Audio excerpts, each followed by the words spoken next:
오늘도 나만의 골방에서 조용히 문을 닫고 은밀한 중에 계신 하나님 아버지께 예배 드리기를 원하시는 우리 모든 성도님들에게 하나님의 은혜와 사랑이 충만하게 임하시기를 예수 그리스도의 이름으로 축복합니다.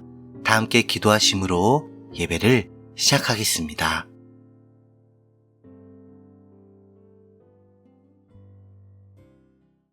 하나님 아버지, 저를 택하시고 부르신 주님의 그 말씀에 순종하여 저의 몸과 마음을요 온전하게 오직 하나님께만 드리오니 주님, 제 안에 인쳐주신 그 성령님을 통하여서요 저를요 주님의 성전으로 삼아주세요. 그래서 항상 저와 함께 동행해 주시고 저 역시도요 제 마음과 뜻과 목숨을 다해 오직 주님만 따라가게 해주세요. 그래서 이 한 세상을 살아가는 동안 저의 갈 길을 인도해 주시고 이끌어 주세요. 이러한 굳은 결단의 소망을 품고 오직 예수님의 그 공로만을 의지하여 하나님께 드리는 이 예배를 오직 우리 아버지 하나님만 기쁘게 받아주세요.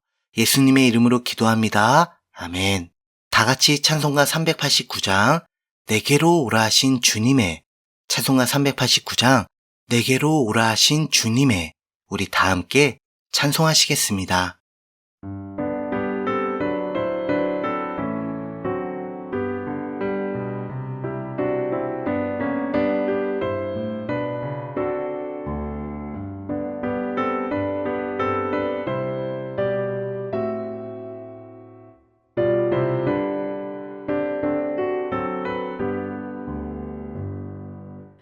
내게로 오라 하신 주님의 말씀을 따라 나와서 내 몸과 마음을 주께 드리니 주여 받아주소서.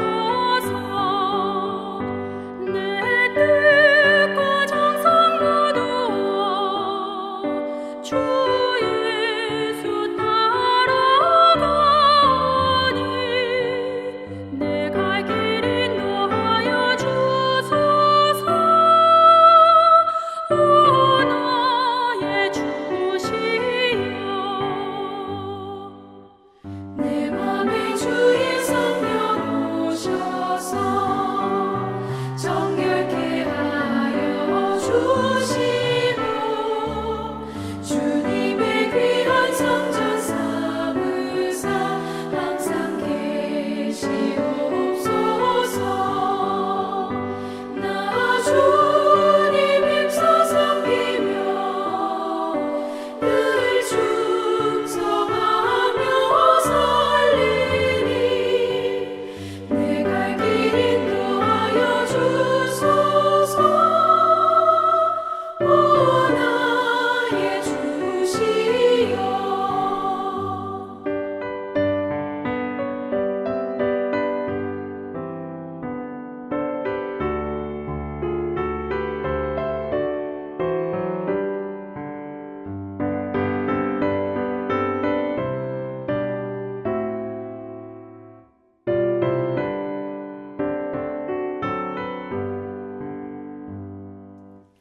내 참된 친구 되신 구주여, 나에게 임재하시사 이 세상 큰 날 되어 숨질 때 주여 함께 하소서.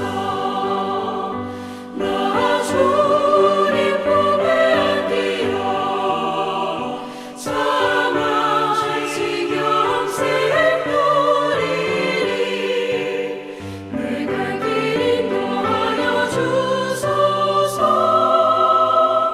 오 나의 주시여.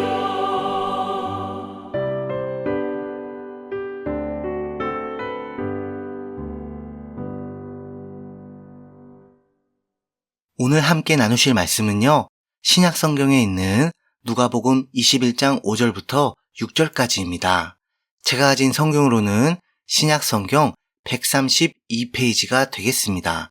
신약 성경 누가복음 21장 5절부터 6절까지입니다. 그럼 다 찾으신 줄 알고요. 오늘 본문 말씀을 제가 읽어드리겠습니다. 어떤 사람들이 성전을 가리켜 그 아름다운 돌과 헌물로 꾸민 것을 말하매 예수께서 이르시되 너희 보는 이것들이 날이 이르면 돌 하나도 돌 위에 남지 않고 다 무너뜨려 지리라. 아멘. 먼저 5절을 보시면요. 어떤 사람들이 성전을 가리켜 그 아름다운 돌과 헌물로 꾸민 것을 예수님께 말하게 됩니다. 여기서 이 성전은 당연히 예루살렘 성전인데요. 그 성전의 웅장함과 화려한 시설과 외형을 예수님 앞에서 그 사람들이 한껏 자랑한 것 같습니다. 그런데 예수님께서는 이들에게요, 찬물을 한 바가지 확 쏟아붓는 정말 뼈아픈 팩트 폭행을 날리시는데요. 그것은 바로 6절. 너희 보는 이것들이 날이 이르면 돌 하나도 돌 위에 남지 않고 다 무너뜨려지리라 라고 말씀을 하신 것입니다. 예수님의 그 말씀을 들은 그 사람들의 반응은 아마 크게 두 가지로 갈렸을 거예요. 첫 번째는 정말로 감당할 수 없는 충격적인 이 예언을 듣고 어안이 벙벙해지던지, 아니면 두 번째, 자기들의 프라이드인 이 예루살렘 성전을 저주했다는 그 이유로 이를 부득부득 갈면서 극대노를 하던지 말입니다. 그런데요, 예수님께서는 도대체 왜 이런 예언을 하신 걸까요? 그 이유와 목적을 잘 이해하기 위해서는 먼저 지금 이 순간까지의 예루살렘 성전의 과거와 현재와 미래를 좀 살펴봐야만 합니다. 먼저 예루살렘 성전의 과거는 이렇습니다. 이 성전의 존재 목적과 그 정체성의 시작은 에덴 동산에서 처음으로 발생한 대속의 죽음으로 만들어진 그 가죽옷입니다. 아담과 하와의 그 죄로 인한 수치, 바로 그 결과를 가려주기 위한 그런 희생이었던 것이죠. 그 다음 단계는 이를 보다 더 구체적으로 제사라는 형식으로 보여준 가인과 아벨의 제사였습니다. 하나님과 죄인의 관계에서 유일한 문제는 죄인의 행위, 노력, 열심, 공로를 통한 자기 의의 수준, 그 레벨이 결코 아니죠. 하나님께서 정하신 그 완전한 의, 바로 대속의 은혜를 통해 베풀어 주시는 하나님의 의의 결정체인 그런 죄사함이 관건이라는 것을 예표해주는 그런 사건이었죠. 그 다음 단계는 아브라함에게 이삭을 번제물로 바치라고 일러주신 모리아 땅의 한 산입니다. 이제 구체적으로 이삭을 통해 하나님께서 예비하신 그 어린 양을 통한 대속의 구원을 정확하게 예표해주는 사건이었고요. 그 다음 단계가 바로 유월절 어린 양의 대속과 함께 모세를 통해 계시해 주신 율법과 성막입니다. 율법을 통해 죄를 깨달았으면 그 즉시 바로 성막에서 드려지는 그 제사를 통해 용서와 정결함을 받게 되는 것이죠.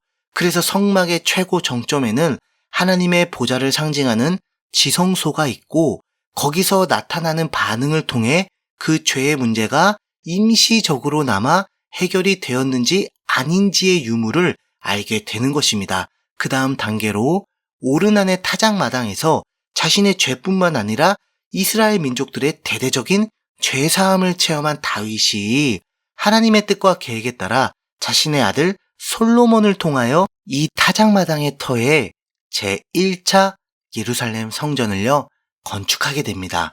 그러나 그들의 고질적인 문제인 우상 숭배의 죄악으로 인해서 훗날 이스라엘 백성들은 하나님께 징계를 받고 아수르와 바벨론의 식민지와 포로로 끌려가게 되는데요. 이때 예루살렘 성전은 이들에게 회파를 당하게 됩니다.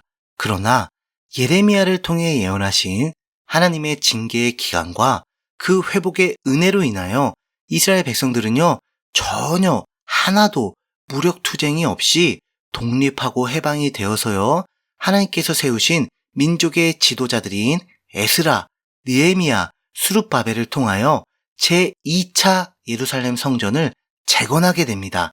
그리고 시간이 많이 흘러서 이스라엘 백성은 다시 로마 제국의 식민 통치를 받게 되는데요. 이때 로마 황제에 의하여 이스라엘의 분봉왕으로 임명된 헤롯 대왕이 그들의 민심을 얻고자 대대적으로 예루살렘 성전을 증축하며 리모델링을 하게 됩니다. 그래서 오늘 살펴보는 본문의 현재 시점이 바로 헤롯 대왕의 정책으로 인해 이렇게 아름다운 돌들과 헌물들로 업그레이드가 된 그런 예루살렘 성전의 상태인 것입니다. 그런데 예수님께서는 이 성전을 향한 하나님의 계획을 예언으로 알려주셨죠. 바로 이 예루살렘 성전은 너희들의 그 죄의 문제 때문에 또다시 회파되고 유린당하고 무너지게 된다고 말입니다. 결국 하나님이신 예수님의 그 말씀 그대로 예루살렘 성전에 가까운 미래는 주후 AD 70년 이스라엘의 반란을 진압했던 로마의 장군 디도로 인하여 예루살렘 성은 또다시 한 번 더 완전하게 파괴가 되어집니다. 그렇다면 과연 하나님께서는 예루살렘 성전을 향하여 왜 이런 조치를 허용하셨을까요? 그 이유는 간단합니다. 당시에는 방금 우리가 살펴본 예루살렘 성전의 존재 이유와 목적이 상실되었기 때문이죠. 그 목적을 잃어버렸기 때문이에요. 네, 그렇습니다. 이 예루살렘 성전은요, 그 시작부터 끝까지 오직 한 가지, 바로 예수 그리스도의 십자가와 부활의 복음을 통한 죄인의 죄사함과 부활이라는 그 구원을 예표하기 위해서 존재하는 것입니다. 그 외에 다른 그 어떤 이유도 목적도 전혀 없고요. 또 필요도 없어요. 그런데 문제는 이 성전을 이용하고 관리하고 이끌어가는 그 이스라엘 백성들이 정작 성전이 가리키는 궁극적인 이정표이자 성전의 주인이신 예수님을 몰라보고요. 단지 성전의 웅장함, 위엄, 화려함, 장구한 역사, 민족의 자부심, 시설과 외형 이런 것들에 빠져가지고 예루살렘 성전이 그들의 우상으로 변질되었기 때문입니다. 그렇다면 여러분들은 과연 어떠십니까? 여러분들이 몸담고 계시는 교회, 그 교회는 과연 무엇을 가장 핵심적인 가치로 여기면서 목숨과 마음과 뜻을 다하여 전심전력하고 계십니까? 모든 교회의 존재 가치이자 절대 핵심인 예수님과 그분의 십자가와 부활의 복음입니까? 아니면 그 교회가 속한 교단, 그 교회의 역사, 그 교회의 시설과 프로그램입니까? 기억하십시오. 그리고 명심하십시오. 만약 우리가 예수 복음 외에 예루살렘 성전처럼 그 교회 자체를 우상으로 숭배하게 된다면 하나님은요, 눈물을 머금으시고 이 당시 예루살렘 성전에 행하셨던 그 사랑의 회초리를 오늘날 우리에게도 똑같이 드실 수 있다는 것을 말입니다. 다 함께 기도하겠습니다.